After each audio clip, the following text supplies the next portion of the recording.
Bueno, se abren espacio a las preguntas. Súper, a ver. 1, 2, 3 y 4. Ahorita. Gracias, buenas noches. Nada más para precisar, doctor Gustavo Reyes, las camas se acumulan, o sea, yo hago la sumatoria y me dan 1,283 camas que estarían disponibles. Así ¿cierto? es. Ok. Y entonces, yo quisiera preguntarles, ¿hay manera de identificar los focos de infección para ir previendo, o sea, que las personas no solo estuvieran alertas por la sana distancia, sino identificar aquellos lugares donde se pueden ir generando brotes? Hablando de las personas en las que no se identifica el origen de la infección, si nos pudieran dar esa información, y si hay alguna percepción de entre ayer y hoy ha habido un cambio en la actitud de las personas de sí quedarse en su casa, o seguimos como al parecer ocurre en varias, al menos en la Ciudad de México, en varios lugares, la gente sigue masivamente en las calles. Una última cosa, ya nos han hablado de, bueno, esto de la sana distancia, pero en países como Argentina determinaron hacer esto del distanciamiento social con el uso de la fuerza pública desde que llevaban menos de 50 casos. Hoy acumulan 700 a una semana de haber tomado, alrededor de 700, de haber tomado esas medidas. En México, ¿cuál es la causa de que no preveamos o no se prevea usar la fuerza pública si vemos, o hasta qué plazos están dando ustedes para tomar medidas adicionales más rigurosas para garantizar que la gente se quede adentro y evitemos o se frene la velocidad de la transmisión? Muchas gracias. Quisiera empezar comentando que no es que no se sepa el origen de la infección, es lo que no se sabe, o sea, lo que no se identificó es un vínculo con alguien que haya viajado al extranjero. Los focos principales ahorita están en las grandes ciudades, ¿sí? Empezando por la Ciudad de México, y así seguramente en cada uno de los estados de la República, sus grandes ciudades, por la movilidad y por la cantidad de gente que vivimos en estas grandes ciudades.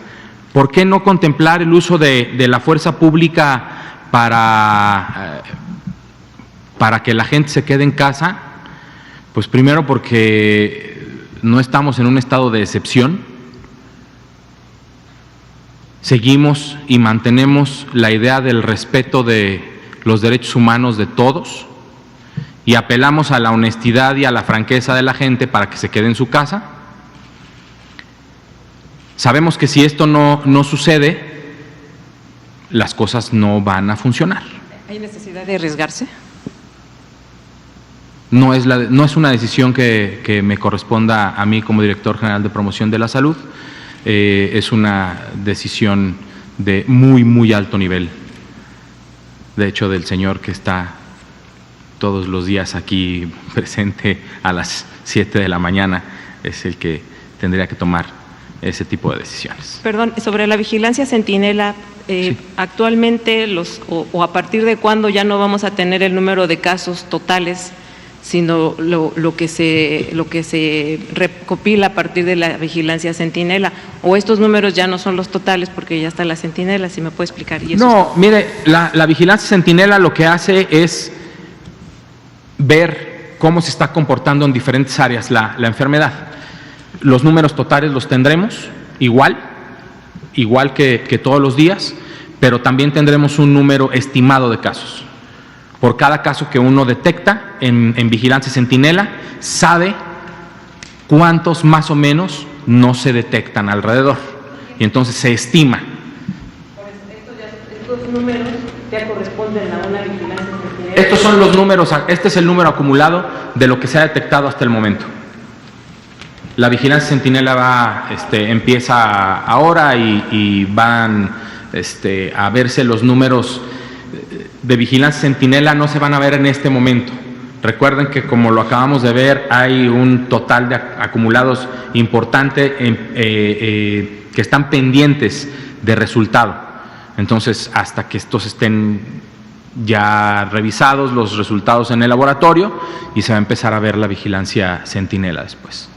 Sí, si entendí bien la pregunta, Ángeles, tenemos ya modelos matemáticos que puedan predecir con base en lo que se está observando tanto en la vigilancia por Centinela como otros datos, además de datos de la Universidad Nacional Autónoma de México y también con el grupo de la Ciudad de México, para tratar de predecir en estos próximos 10 días dónde podrían estar los focos más importantes para tratar de dedicar o por lo menos proponer una atención focalizada dependiendo de las regiones. Esto lo vamos a hacer, mañana tendremos unas reuniones, estoy hablando en particular del grupo que coordina la atención médica en Ciudad de México y Estado de México, y probablemente en primeros días si no mañana mismo, en los primeros días de esta semana podríamos tener una estimación de cómo se irá presentando por sitio, por regiones, la mayor cantidad de casos, sobre todo los casos graves que nos interesan en este momento, pero todo depende de que la gente se quede en su casa. Si la gente no se queda en su casa, si la población no se queda en su casa, las consecuencias son muy graves, sobre todo para quienes tienen una condición crónica que compromete su sistema inmune y las personas con más de 60 años de edad. Como lo hemos visto en la gráfica, quienes han fallecido son las personas que tienen alguna condición crónica o tienen más de 60 años de edad. Entonces, es muy importante que la gente sepa que contribuye enormemente para tratar de conseguir el objetivo, que es que no lleguen las personas a los hospitales en una condición crítica, donde seguramente habría una mayor mortalidad. Era él. Gracias, doctores. Buenas tardes. Luis Francisco Soto, del Sistema Público de Radiodifusión, Canal 14.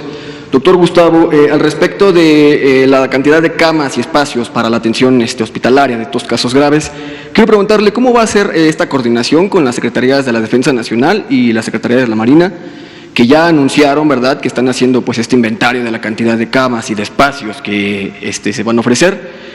Y bueno, saber si va a ser de manera conjunta con ustedes, con los institutos nacionales, o será una vez que, digamos, haya sido cubierta ya la cantidad de camas, espacios disponibles, y entonces pasarían a los hospitales administrados ya sea por la SEDENA o la CEMAR. Y en una segunda pregunta, el fin de semana pasado el presidente López Obrador habló de 17 hospitales que serán habilitados a más tardar el mes de abril. Preguntarles si estos 17 hospitales, en qué estados van a estar ubicados, si van a ser, como ya comentaban ustedes, en estas regiones más urbanizadas o con más amplias en términos demográficos. Sí, gracias por la pregunta. Lo que el presidente dijo fue justamente de esos hospitales que serán habilitados y que han sido construidos en otros regímenes. Son los que van a ser coordinados por la Secretaría de la Defensa Nacional, la Secretaría de Marina. Pero de todas formas se está haciendo un trabajo coordinado entre la Secretaría de Salud, la Secretaría de la Defensa, Secretaría de Marina, para la atención total del problema COVID-19 en México. Hay una acción coordinada, interactiva, entre las 3 secretarías, de hecho las 4 secretarías con la Secretaría de Seguridad Pública, para tratar de mantener o dar una atención de la manera más ordenada posible en México. Primero acá y luego usted. Gracias, buenas noches. Paola Betancourt, de Multimedios Televisión. Pues ya ayer el subsecretario López-Gatell comentaba que el presidente no se iba a realizar la prueba de COVID-19, esto a pesar de haber estado en contacto el pasado 18 de marzo con el gobernador de Hidalgo, Omar Fayad. Ya dijo que no se realizará la prueba. Sin embargo, de acuerdo a lo que ustedes han comentado y a los protocolos que deben seguirse, el presidente no debería aislarse, no debería llevar a cabo este proceso de aislamiento, justamente porque pues prácticamente es un paciente sospechoso al haber estado en contacto ya con un paciente confirmado, y sin embargo el día de ayer se le veía pues que no respetaba justamente estas medidas de sana distancia al estar en el aeropuerto, tomándose selfies con la gente e incluso no se dejó tomar la temperatura. ¿No debería él aislarse y ser considerado un paciente sospechoso? Y por otra parte también quisiera preguntarles, en Nuevo León la Secretaría de Salud comentó que se realizarían pruebas con plaquetas de personas que ya se han curado, pues para buscar un tratamiento contra COVID-19. ¿Ustedes tienen información al respecto? Y mi tercera pregunta es, el viernes se informó sobre 5 trabajadores del IMSS que fueron confirmados por COVID-19. ¿Este registro ha crecido o hay pacientes sospechosos a raíz de estos 5 casos confirmados de pacientes de médicos del IMSS? Bien, si me permite, Ricardo, rápidamente, el presidente no es un caso sospechoso, no cumple la definición. No sabemos si en el momento que hubo la cercanía entre el gobernador y el gobernador que ha sido positivo a COVID-19 tenía síntomas. Si no tenía síntomas sería poco probable que pudiera, y sobre todo si no hubo acercamiento de 1,5 metros o menos, la posibilidad es baja de que pudiera tener la infección. Y en este momento, mientras no tenga síntomas, por cierto, me parece que hoy le tomaron la temperatura en un aeropuerto, hoy o ayer, y fue una temperatura completamente normal. Sobre el segundo punto de las pruebas, bueno, yo creo que se ha hablado ya mucho sobre las pruebas, ¿no? Hay países que hacen más pruebas que otros. Hay países que con pocas pruebas ha controlado la enfermedad, hay países con muchas pruebas que han controlado la enfermedad, hay países con muchas pruebas que no han controlado la enfermedad, y bueno, así sucesivamente podemos ver todos los escenarios que han existido, y con un número de pruebas baja, moderada o alta. Yo creo que lo que coincide en todos los países que han controlado la enfermedad ha sido, ¿cuál ha sido? Pues ha sido la distancia física, la sana distancia, en donde se ha demostrado que realmente es lo que contribuye en la mayor extensión para evitar que existan casos graves y por tanto que exista un número alto de muertes en un país. Y esto, repito, es importante que lo sepamos, es una acción propuesta por el gobierno federal y debe ser cumplida cabalmente por la población, y debe haber ayuda también de todos los medios de comunicación. Sería muy recomendable, deseable, que se separe la política de este problema de salud que sufre todo el país. Es muy importante, perdón, hablando del distanciamiento social, eso sí es lo que marca la diferencia. No cuántas pruebas se hacen o no se hacen en un país, sino el momento en el que el distanciamiento social se indica y la sociedad responde o no responde. Entonces, podemos indicar el distanciamiento social muy tarde y la epidemia va a ser muy aguda, creciendo muy rápido, como en Italia. Puede indicarse a tiempo y si la sociedad no responde, va a ser lo mismo. Debe indicarse a tiempo, como nosotros lo estamos indicando, y la sociedad debe responder como esperamos que responda, quedándose en casa. Bueno, lo del presidente lo comentaba justamente porque se encuentra en este cuadro de personas más vulnerables, que tiene hipertensión y es una persona pues de la tercera edad.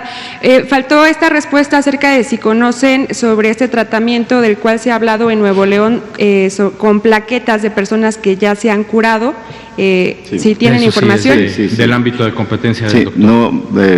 no es con plaquetas, no es un procedimiento nuevo, se ha utilizado antes en varias enfermedades, es extraer el plasma, plasma es el componente líquido de la sangre, sin células, y donde van los anticuerpos que se forman contra un virus. Entonces se presume que las personas convalecientes que han ya superado la enfermedad ha sido porque han tenido una muy buena respuesta de anticuerpos que han neutralizado el virus, y por tanto, si uno obtiene ese plasma, le hace un tratamiento y lo retorna a otro paciente que tiene la enfermedad, se ha planteado la hipótesis que podría ser útil para curar o mejorar la curación o ayudar a la curación a esa persona enferma. Ese es el concepto.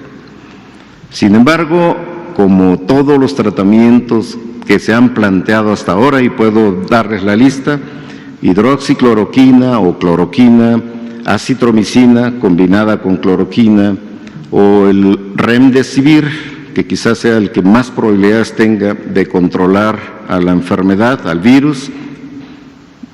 Algún otro es anticuerpos monoclonales dirigidos contra moléculas en el cuerpo humano que podrían controlar la inflamación que induce el virus cuando infecta un organismo, y esa inflamación daña los tejidos. Entonces, al controlar esa inflamación, podría también ser útil en el tratamiento de las personas. Toda esta lista de tratamientos, incluyendo el uso de plasma o incluso anticuerpos dirigidos contra el virus obtenidos de personas convalecientes, no hay en este momento ninguna evidencia científica que haya demostrado que sea curativo de la enfermedad COVID-19. Creo que es importante también decirlo de una vez, en esta coordinación de los diferentes equipos para responder contra el COVID-19, tanto de la atención médica, y otro componente, el que emana del Consejo Nacional de Seguridad en Salud, que es el de investigación científica. Y en este grupo, también coordinado por nosotros, se han ya hecho como 4 o 5 ensayos clínicos con la mayoría de estos medicamentos que yo les acabo de decir, y que se van a conducir probablemente a partir de la próxima semana. Estamos esperando detalles que tienen que cumplirse, como la autorización de COFEPRIS para llevarlos a cabo. Muy probablemente mañana se tenga la aprobación y autorización de COFEPRIS, y por tanto estaríamos ya en posibilidad de iniciarlos en esta misma semana. Y sobre este registro que les preguntaba también, de los 5 médicos confirmados del IMSS, ¿se ha crecido? Yo no tengo conocimiento, no sé si… El viernes se informó sobre estos 5 médicos confirmados. También, si quizás se podría deber a una negligencia al no darles el equipo médico necesario justamente para tratar a los pacientes infectados. Pienso que hablar de negligencia es muy aventurado y debe ser muy cauteloso hablar de un concepto tan serio si no hay pruebas para ello. Yo pediría mejor que se analizara bien el caso y que transparentemente se diga a los medios. La transparencia en una pandemia es crítica, es fundamental, y eso es lo que ha hecho el gobierno justamente desde el principio del problema COVID-19. Y como para cualquier caso confirmado, se estará investigando a las personas que han estado en contacto con estos médicos. Por favor, 1, 2 y 3 y 4. Blanca Valadez, reportera de Grupo Milenio. Algo que hemos detectado con la población es que decir estadísticas frías de 20 muertos y decir que hay más de 900 personas no les dice mucho. A mí me gustaría que nos dijeran quiénes son. No estoy pidiéndoles que violen la identidad de ellos, es como lo que antes hacían, que nos decían 20 años o 45 años, factores de riesgo y dónde. A mí me gustaría, ya son 20 personas, perdimos la cadena desde creo que el octavo, si no es que antes. También de estas personas que no tienen antecedentes de viaje y que tampoco tienen contactos de importación, ya estamos hablando de 132 personas. Si nos pueden decir exactamente dónde quedan. Sé que tienen un portal interactivo, pero bueno, estamos hablándole a la sociedad. 132 personas que están, ¿dónde se están concentrando básicamente? Si nos pueden decir dónde están detectando estos focos rojos que nos estaba hablando también el doctor. Me gustaría primero que me contestaran esas dos preguntas y sobre el estado de poder o no, por decreto, obligar a las personas. Hay países como Austria que lo están aplicando, pese a que tienen cargando un historial de nazismo, fascismo y que no quieren volver a caer en esos sistemas, ¿no?, totalitarios. ¿Por qué no hacerlo en México? Allá son 8.8 millones de personas, aquí somos 123 millones de personas y afuera de Palacio Nacional hay un grupo danzante a todo lo que da bailando. Entonces, sí me gustaría que me contestaran puntualmente esas tres preguntas. Gracias. Creo que la primera, las personas a las que no se les identifica con una importación, no es que se pierda el control, no son focos rojos, es la transición de los casos importados, de la importación del escenario o fase 1 al escenario 2 o fase 2, en donde hay dispersión comunitaria y saber si son importados o no ya no importa. Lo que es más, ahorita ya ni siquiera les preguntamos si viajaron a algún lado o no, es transmisión local ya, ya en nuestro país. Y entonces deja de tener importancia el hecho de tener un contacto con el exterior. Pero por lógica tienen que estar ubicados en un lugar más concentrados. Hablaban de las grandes ciudades, ¿no? Si me pueden decir ahorita esos 132, ¿dónde están principalmente localizados? Y sobre las personas que fallecieron, digo, los datos generales, ¿dónde y por qué? O sea, no les estoy pidiendo sus nombres ni su email. Esos datos se tienen. Creo que, perdón, doctor, creo que los estamos dando. La diapositiva número 10 nos dice de qué edad y sexo. La diapositiva 11 nos dice que de los 20 fallecidos, la mitad en obesos, la mitad vivían con hipertensión, o sea, 10 y 10. El 45 vivían con diabetes, o sea, sí estamos presentando la información. Pero las edades no. No sabemos quiénes son también, ellos. A ver, las edades también están presentadas. De 35 a 39 hay 2 personas que lamentablemente fallecieron, de 40 a 44 hay 4 personas, de 45 a 49 hay 1 persona, están en la diapositiva número 10 que presentamos. Muchísimas gracias, amigos. Pero yo creo que esto es para la gente, o sea, yo puedo sentarme a ver la gráfica. Ajá. Ustedes deben de darle una explicación a la gente. O sea, yo les puedo decir, hay dos. Estas últimas muertes que se registraron, estamos hablando de 4 más con respecto a ayer, ¿dónde fueron? Porque la Secretaría de Quintana Roo, por ejemplo, salió anunciando desde la semana pasada un deceso que ya no sabemos si está registrado aquí. Por si nos pueden dar esos detalles. Todos los decesos que tengan una prueba positiva a COVID, a SARS-CoV-2, están aquí, todos. Si estas defunciones, como todos los días les hemos explicado, si estas defunciones ocurrieron y se notificaron después del corte que hacemos para esta presentación, aparecerán mañana. Transparencia total, tablas, datos, transparencia total. ¿Ustedes aquí podrían hacer un esfuerzo de decirnos por cada caso las edades, el lugar donde fallecieron, porque no necesariamente tienen que ser de ahí, muchos pueden ser oriundos del Estado de México, de otras partes, y decirnos exactamente igual los factores de riesgo que llevaban, digo, y si eran sexo femenino, masculino, uno por uno? Creo que esto también le daría visión a la gente de que son personas que pudieron haber sido sus familiares, sus vecinos, porque sí, definitivamente el mensaje creo que no está llegando a la población de quedarse en casa. Entonces parece que les dicen salte de casa, ¿no? Entonces, y si les decimos que está en la colonia X, los de la colonia Y van a decir nos vamos y no salimos. Entonces por eso creo que el mensaje… Jamás dije, pedí no por la colonia, detalles. yo digo por la ciudad, Sí. digamos. Si la mitad de las defunciones están en Tinguindín, Michoacán, la gente de la Ciudad de México va a decir, yo no estoy en Tinguindín, mi riesgo es menor. No, es Este es el número de personas que lamentablemente han perdido la vida por esto. Tienen unas características para que la gente escuche y entienda que los que viven con hipertensión, que los que viven con obesidad mórbida, que los que viven con diabetes son los que mayor riesgo tienen de complicarse. No significa que los que no vivamos con esas enfermedades nos vamos a salir de casa. El mensaje es quedarnos en casa todos. Habíamos quedado que era 1 y luego 2 y luego por acá.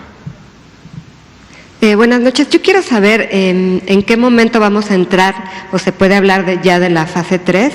Entiendo que ya hay un 13% de contagio comunitario y vamos ya para los 1,000 casos. No sé si tenga que ver con estas dos condiciones o en qué porcentaje tendremos que estar ya para hablar de una fase 3. El gobernador de Yucatán también hoy salió a decir que va a haber sanciones duras para gente que no acate la recomendación de quedarse en casa. Incluso habla de cárcel, de multas. Quería saber si hay alguna opinión de ustedes al respecto. Y sobre casos sospechosos, ¿los casos sospechosos, van en aumento o podrían disminuir, decrecer? No sé, si me pueden explicar esto porque me queda la duda. Gracias. Con mucho gusto. Todos los casos ahorita van a ir en incremento, sospechosos, confirmados, negativos, todos, porque a la hora que se instala la transmisión comunitaria se incrementa el riesgo de un pico epidémico muy agudo, como lo digo. ¿A qué me refiero agudo? A que en menos de una semana el incremento exponencial va a ser, demasiado importante.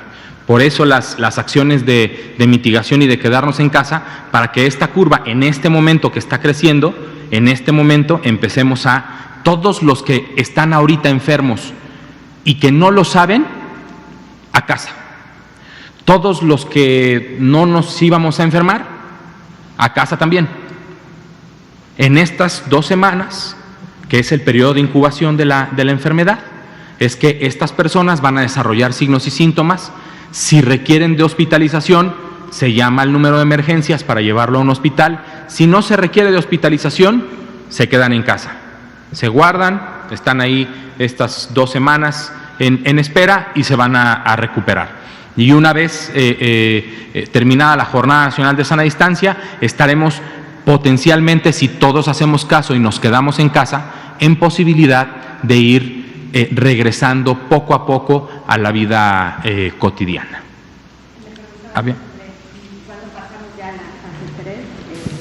El escenario 3, el escenario epidémico se da cuando los brotes son a nivel nacional en todos los estados, que son de mayor número y que, y que sí, el umbral de 1,000, no es que a la hora de 1,001 ya estamos en epidemia, pero sí ya es hablar de miles de casos, porque estarían dispersos y con muchos brotes a nivel nacional, pero precisamente eso es lo que vamos a evitar quedándonos en casa. Y sobre las declaraciones que hace el gobernador de Yucatán respecto a tener cada estado es libre y soberano de tomar sus decisiones sobre la población a la que gobierna.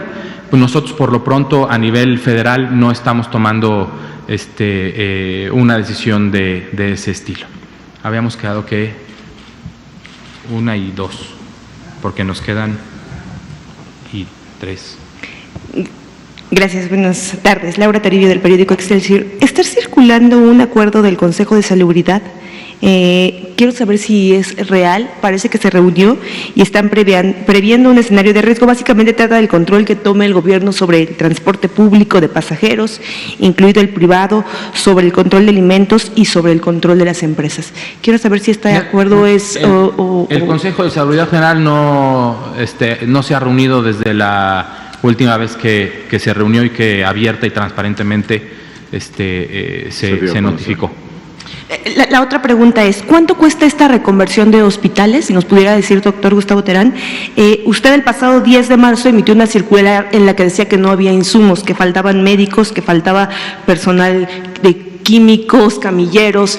Quisiera saber si ya se tienen, cuánto es el costo y si nos pudiera decir específicamente cuánto personal se va a necesitar, cuántos ventiladores se van a necesitar, más allá de las camas, todos los insumos que se van a requerir y si ya están en este momento en estos centros COVID. Gracias.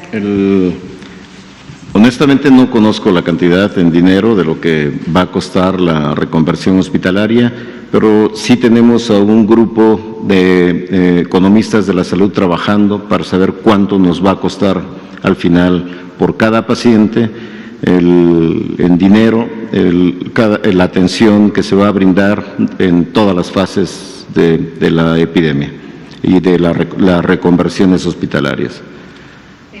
¿Tienen los insumos que usted ha Los insumos ya se tienen en este momento en los hospitales para atender esta primera fase. Esta semana van a llegar más insumos para todo el país, tengo entendido, y se están definiendo últimos detalles para saber el número de ventiladores que se requerirían, no solamente en estos centros COVID y no COVID que yo presenté, sino en todo el país. Llegaron para estos 6 centros COVID que ya se ha mencionado en estas mismas conferencias de que el INSABI abrió una convocatoria, el Seguro Social también abrió una convocatoria.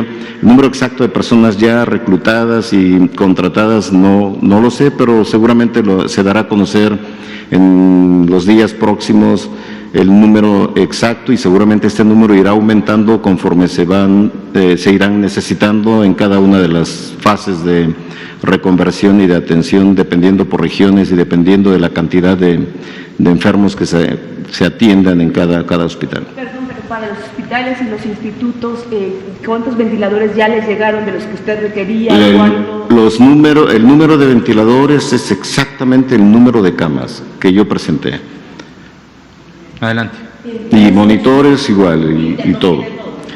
Tenemos en la primera y la segunda fase, la primera fase completos, la segunda fase parcialmente, pero se están definiendo todavía el número de los que se requerirán en cada uno de los centros para seguramente en el curso de esta semana, máximo la próxima, se tendrán ya disponibles para instalarse y probarse. Se están probando en este momento para realmente saber que cumplan con todas las condiciones que se requieran.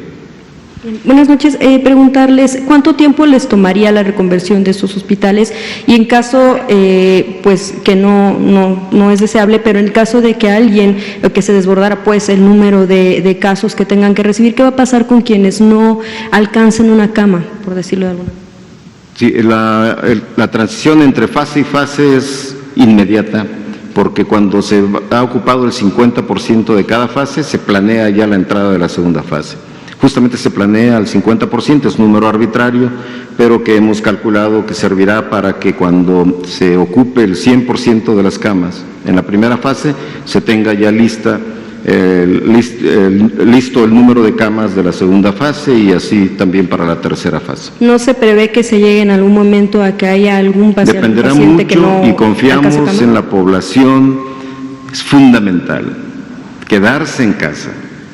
Solamente así evitaremos que los hospitales se desborden, porque ningún país podrá tener el número de camas suficientes en una pandemia si la población, si los medios de comunicación no ayudan en todo y de manera interactiva y coordinada para mantener a la población fuera del contacto con el virus. Que recuerden siempre que salgan, cuando se preguntan, ¿salgo o no salgo de mi casa?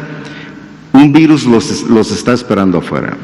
Y a lo mejor si son jóvenes y no tienen ninguna enfermedad crónica, no les pase nada, puede no tener síntomas, pueden tener síntomas leves o moderados, pero que no olviden nunca que van a regresar a sus casas y podrán transmitir el virus a las demás personas. Y esto es justamente lo que se trata de evitar cuando uno insiste en el quédense en su casa. Última pregunta. Finalmente, director, nada más permítame hacer una última pregunta. Ustedes como especialistas, ¿qué recomiendan? ¿Cómo recomiendan que deben ser las actividades en los 3 niveles de gobierno, municipal, estatal y federal?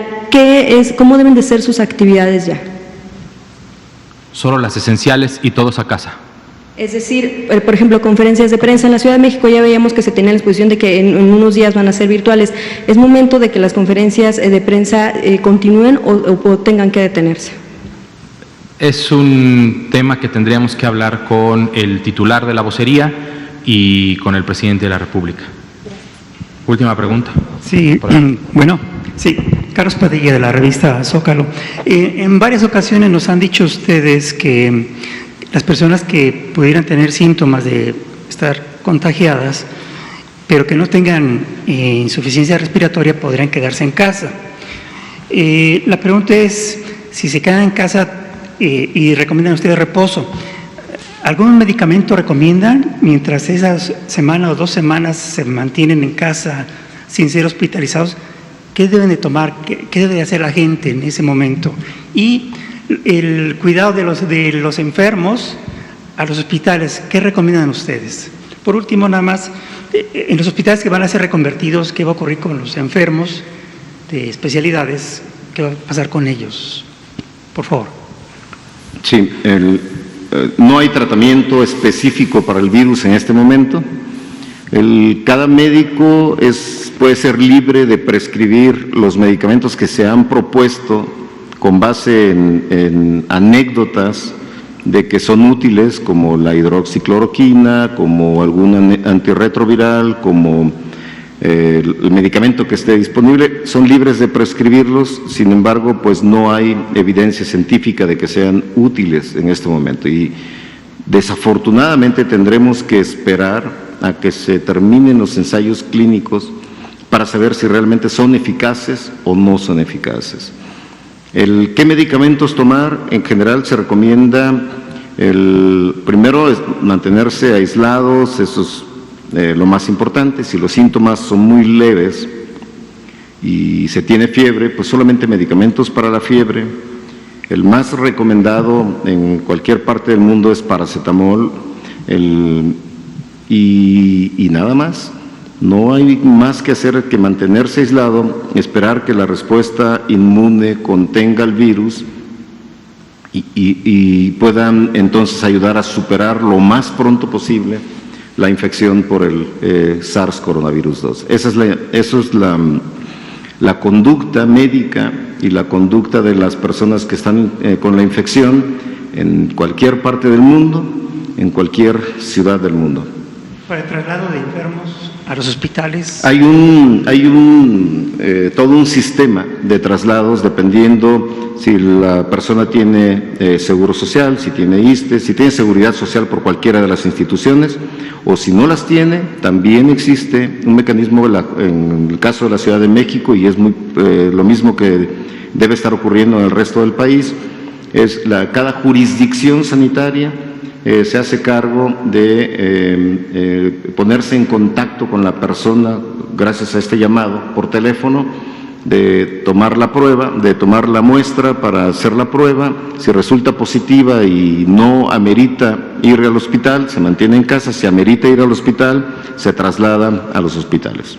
Bien, la reconversión, ¿qué va a ocurrir con los enfermos de cáncer, de otras enfermedades? Es parte del programa y de las acciones que exige una reconversión hospitalaria. Esto no se hace de la noche a la mañana, esto se planeó desde hace varias semanas. Se citaron a los directores generales, se planteó el programa de reconversión y, como lo puse en una de las diapositivas, equivale a reprogramar las cirugías selectivas, la consulta ambulatoria y el traslado de pacientes de un hospital que va a atender personas con COVID predominantemente a un hospital que no va a atender personas con COVID predominantemente. Y esto se hizo gracias a la formación de varios equipos de trabajo, un equipo de referencia y contrarreferencia, también para desahogar al tercer nivel de atención de la consulta de primer nivel de atención. Hay un sistema, un equipo muy bien coordinado que inmediatamente transfiere al primer nivel de atención lo que debe verse en el primer nivel de atención para asegurar que un hospital de tercer nivel atienda realmente a los pacientes graves, que esto ha mejorado en los últimos días. Yo pienso que gracias a lo que se ha informado en estas conferencias. Hay otro equipo que se encarga directamente de ver, visitar los hospitales para hacer las reconversiones apropiadas en cada uno de ellos, en los 5 o 6 hospitales en la Ciudad de México y el Estado de México, por ejemplo. Y hay otro equipo que se dedica, coordinado por 2 directores de los Institutos Nacionales de Salud, que están dedicados a coordinar el traslado de pacientes de un hospital COVID a un hospital no COVID, que a eso se refería, yo creo, su pregunta. Muchísimas gracias a todos por estar aquí con nosotros. Muchas gracias a todos en casa. Quédense en casa. Quédense en casa. Muchas gracias. Gracias.